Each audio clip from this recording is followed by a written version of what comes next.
కూర్చోండి. సభకు నమస్కారం అధ్యక్ష. అమ్మా ఆపండి అమ్మా. సభకు నమస్కారం అధ్యక్ష. యాక్చువల్గా ఐటీ కంపెనీలు ఇతర పరిశ్రమలకు జరుగుతున్న భూ కేటాయింపులు, ముఖ్యంగా విశాఖపట్నంలో జరుగుతున్న భూ కేటాయింపులు అయితే మాత్రం చాలా విమర్శలకు దారి తీస్తుంది అధ్యక్ష.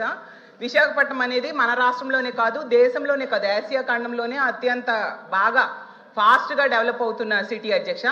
అక్కడ రూపాయికి కనీసం పప్పు బెల్లాలు రావు అధ్యక్ష, కనీసం శనగలు కూడా రావు అధ్యక్ష, రూపాయికి టీ కూడా వైజాగ్లో రాదు అధ్యక్ష. అలాంటిది వైజాగ్లో వందల వేల కోట్ల రూపాయల విలువైన భూముల్ని అయితే మాత్రం చాలా డెడ్ చీప్గా ఇచ్చేస్తూ ఉండే పరిస్థితి అయితే మనం చూస్తున్నాం అధ్యక్ష. అయితే మనం గతంలో ఒక నానుడు ఉండేది, 99 రూపాయలకే బాటా రేట్ అని. మరి ఇప్పుడు 99 పైసలకే ఏ రేట్ అనాలో అర్థం కావట్లేదు అధ్యక్ష. మన పాత రాజధాని హైదరాబాద్ తీసుకుంటే అధ్యక్ష ఎకరా 150 కోట్లకి అక్కడ ఇస్తున్నారు అధ్యక్ష, ఇక్కడ మాత్రం ఎకరా 150 పైసలకే ఇస్తున్నారు అధ్యక్ష. మరి ఇందులో ఏంటి ప్రాబ్లమో నాకు అర్థం కావట్లేదు. అలాగే ఇంకా పునాది స్థాయిలో ఉన్న అమరావతిలో కూడా ఇస్తున్న భూముల ధరల కంటే మా విశాఖపట్నంలో ఇంకా తక్కువకి ఇస్తూ ఉన్న పరిస్థితి అధ్యక్ష. యాక్చువల్గా భూ కేటాయింపులు అనేవి వెనకబడిన ప్రాంతాలు, మారుమూల ప్రాంతాల్లో తక్కువ ధరకి ఇస్తారు, ఎందుకంటే ఆ ప్రాంతం అభివృద్ధి చెందాలని, అలాగే అక్కడ చీప్గా కూడా ధరలు భూములు ఉంటాయి కాబట్టి ఇస్తూ ఉంటారు అధ్యక్ష. మరి ఇంత కాస్ట్లీ ల్యాండ్ని ఎందుకు తక్కువకి ఇస్తున్నారో ప్రభుత్వమే చెప్పాలి అధ్యక్ష. ఇంకోటి ఏంటంటే టీసీఎస్కి 99 పైసలకే ఇచ్చామనేసి బాగా బ్రాండింగ్ చేసుకున్నారు, మంచిది అధ్యక్ష. అయితే టీసీఎస్ అంతకి ఇవ్వాలని డిమాండ్ చేసిందా లేదా ప్రభుత్వమే ఆఫర్ చేసిందా తెలియదు కానీ అధ్యక్ష, ఐటీ కంపెనీలకు ఇస్తామని చెప్పి రియల్ ఎస్టేట్ కంపెనీలకు అయితే భూములు అత్యంత తక్కువ ధరలకైతే ఇచ్చేస్తున్నారు అధ్యక్ష. ఇప్పుడే చెప్పినట్టుగా రహేజా డెవలపర్స్కి 99 పైసలకేమో 27 ఎకరాలు కట్టబెట్టడం జరిగింది అధ్యక్ష. అలాగే అడ్రస్ లేని వర్సా కంపెనీకి డెడ్ చీప్గా 3,000 కోట్ల రూపాయల భూమిని కట్టబెట్టాలని ట్రై చేశారు అధ్యక్ష. మాట్లాడనివ్వండి మంత్రి గారు ప్లీజ్. వన్ సెకండ్ అధ్యక్ష, మళ్ళీ నేను ప్రశ్నిస్తున్నా. నేను 5 కంపెనీలని చెప్పాను అధ్యక్ష. 6వ కంపెనీ పేరు మేడం గారు ప్రస్తావించారు. ఆధారాలు పెట్టమన్నాడు హౌస్, ఆరోపణలు చేసి బయటకు వెళ్తాను. మేడం గారిని ఇప్పుడు ఆధారాలు పెట్టమని లేటెస్ట్ చేస్తూ విత్డ్రా ది స్టేట్మెంట్ అధ్యక్ష. అంతేగాని ఉరిసాకు మేము ల్యాండ్ ఎక్కడిచ్చావు అధ్యక్ష? వీఆర్ నాట్ గివెన్, మేము ఇవ్వలేదు అధ్యక్ష. చాలా స్పష్టంగా నేను చెప్పాను, 5 కంపెనీలకే ఇచ్చానని చెప్పాను. ఒరిస్సాకి నేను ల్యాండ్ ఇచ్చానని మేడం గారు నిరూపిస్తే no problem, I will withdraw my statement. లేదంటే మేడం గారు స్టేట్మెంట్ విత్డ్రా చేయాలి, లేదంటే ఏదో ఆరోపణ చేసి మేము బయటకు వెళ్ళి తరపు నుంచి మేము ఒప్పుకోవడానికి సిద్ధంగా లేదు. We are not willing to take that. ఒరిస్సాకి ఇచ్చామని అంటున్నారు అధ్యక్ష, దయచేసి కరెక్ట్ కాదు అధ్యక్ష. మేడం గారు వివరాలు ప్రజల ముందర పెట్టమని కోరుతున్నారు అధ్యక్ష. మాధవరావు ఇప్పుడు సెకండ్ సెక్రటరీ మాట్లాడుతున్నారు, మీరు లేచి మాట్లాడతారు ఎందుకు? నా కూర్చోండి మంత్రి గారు. 1 మినిట్ అమ్మా 1 మినిట్ మంత్రి. గత సెషన్లో కూడా ఇదే విషయం విమర్శిస్తే మేము ఇవ్వలేదు, ఇచ్చినట్టుగా నిరూపించండి అని చెప్తే మళ్ళీ అదే అలిగేషన్ చేస్తున్నారు. నేను అడుగుతున్నాను, మీరు కూడా ఉత్తరాంధ్రకు చెందినవారు. ఉత్తరాంధ్ర అనేది వెనకబడిన ప్రాంతం, ఎక్కడికి వెళ్ళినా సరే ఈ దేశంలో ప్రపంచంలో ఎక్కడ చూసినా సరే ఉత్తరాంధ్ర వాళ్ళు అక్కడ పనిచేస్తున్నారు అధ్యక్ష. మనకు అన్ని వనరులు ఉన్నాయి, ఉన్న వనరులు ఉపయోగించుకోకపోవడం వల్ల మన దగ్గర ఉన్నటువంటి చదువుకున్న యువకులందరూ ఉద్యోగాలు లేక నిరుద్యోగ సమస్యతో బాధపడుతుంటే ఈరోజు ప్రత్యేక మీకు ఒక చెప్పండి, నిరుద్యోగ యువకులకి ఉద్యోగాలు ఇవ్వాలనుకుంటున్నారో ఇవ్వకూడదు అనుకుంటున్నారో దానికి మీరు చెప్పండి. 99 పైసలకి మా చుట్టాలకు బంధువులకి ఇచ్చాం అధ్యక్ష. 99 పైసలకి ఇచ్చి ఈ భూమి ఇవ్వడం వల్ల అధ్యక్ష ఇప్పుడు ఆయన చెప్తున్నారు అధ్యక్ష, గొప్పగా చెప్తున్నాడు ఆయన. నిన్ననే బెంగళూరులో 20 ఎంత భూమి ఇచ్చారు, ఇన్ని ఉద్యోగులు గూగుల్ పెట్టారని చెప్తున్నారు. భూమి ఇస్తే వస్తారు అధ్యక్ష.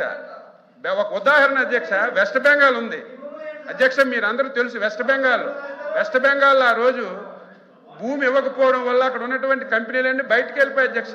ఈరోజు గుజరాత్ బాగా అభివృద్ధి చెందుతుంది. కారణం ఏంటి? ఒకసారి గుజరాత్ చూడండి అధ్యక్ష, అక్కడ పెద్ద పెద్ద కంపెనీలు వచ్చాయంటే అక్కడ తక్కువ రేటుకి భూమి ఇవ్వడం వల్ల అక్కడికి వచ్చారు అధ్యక్ష.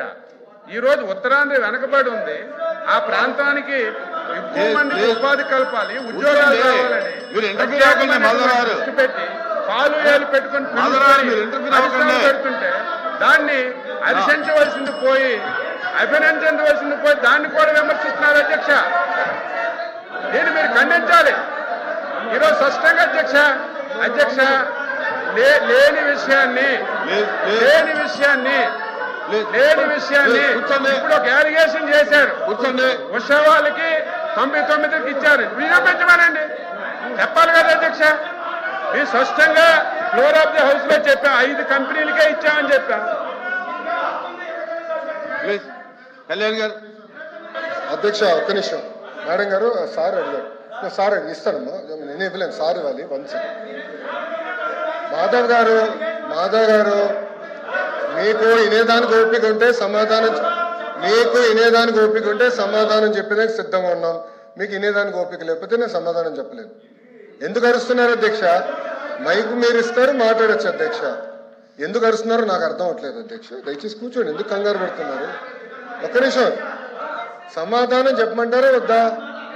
ప్లీజ్ కూర్చోండి. మాధవ్ గారు మీరు అడిగిన ప్రశ్నకి సమాధానం చెప్పమంటారా వద్దా? ప్లీజ్ దయచేసి మెంబర్స్ కూర్చోండి. నేను సమాధానం చెప్పలేను సార్. రావులా కూర్చోండి, మీ సీట్లో కూర్చోండి. రావులా సార్ మళ్ళీ ప్లీజ్ నేను కూర్చోండి. ఇప్పుడు ఆయన ఒక ప్రశ్న అడిగారు అధ్యక్ష.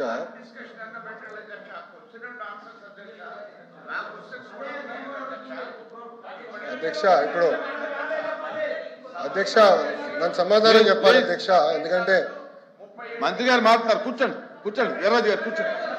అధ్యక్ష కూర్చోండి ప్లీజ్, మెంబర్స్ కూర్చోండి.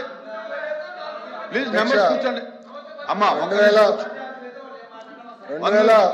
మాట్లాడదు కూర్చో. అధ్యక్ష ఇప్పుడు అడిగిన ప్రశ్నకి నేను సమాధానం చెప్తున్నాను. ఓకే, మీరు అడిగారు ఇంకా కొన్ని కంపెనీలు ఆంధ్ర రాష్ట్రానికి తీసుకురండి, లేదంటే పక్క రాష్ట్రాలకు వెళ్తున్నాయి. ఎస్, ఇప్పుడు ఈరోజు భారతదేశంలో 100 రూపాయలు పెట్టుబడి వస్తే దాంట్లో సుమారుగా 25.3 రూపాయలు ఆంధ్ర రాష్ట్రానికి వస్తున్నాయి.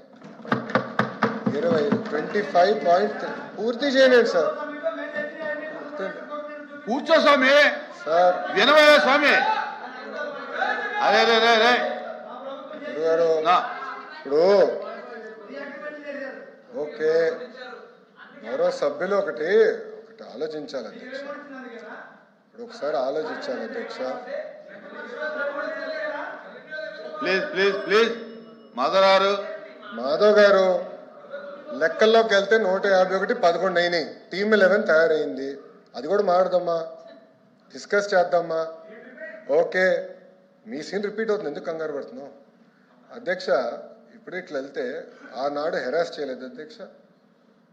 2019 నుంచి 24 వరకు మోహన్ దాస్ పై గారు ఏమన్నారు? There is economic terrorism in Andhra Pradesh అన్నారు. మీరు ఇట్లనే అమర్ రాజా బ్యాటరీని హెరాస్ చేస్తే వాళ్ళు వెళ్ళి ఎక్కడ పెట్టుబడులు పెట్టారు? తెలంగాణ రాష్ట్రంలో పెట్టుబడి పెట్టారు. వెళ్ళలేదు. ఎక్కడికి వెళ్ళింది ఆర్సిలర్ మిత్తల్? ఎక్కడికి వెళ్ళింది? మాధవ్ గారు మీరు వాస్తవాలు తెలియకుండా మీరు మాడటం కరెక్ట్ కాదు. ఆర్సిలర్ మిత్తల్ ప్రాజెక్ట్ ఉత్తరాంధ్రకు వస్తుంది. మేము భూములు కేటాయించాం, ఎన్వైరన్మెంటల్ క్లియరెన్స్ చేయించాం. పక్క రాష్ట్రాల్లో 10 సంవత్సరాల ప్రాజెక్ట్ ముందరికి వెళ్ళకపోతే ఇక్కడ ఉన్న మా మంత్రి టీజీ భరత్ గారి నాయకత్వంలో 16-17 నెలల్లో వాళ్ళని తీసుకొచ్చాం. That is going to be India's largest steel plant. ఒక విశాఖపట్నంలో 2వ స్టీల్ సిటీ మేము కట్టబోతున్నాం. ఎందుకు కంగారు పడుతున్నారు? ఎందుకు అధ్యక్ష? అన్ని ప్రశ్నలు సమాధానం చెప్తున్నా. మాధవ్ గారు కొంచెం బీపీ ఎక్కువైంది, బీపీ బిల్ ఇవ్వండి, కొంచెం కామ్గా ఉంటారు. ఇప్పుడు ఆయన గూగుల్ గురించి ఒక ప్రశ్న అడిగారు అధ్యక్ష. న్యూస్లో వచ్చింది, గూగుల్ ఇస్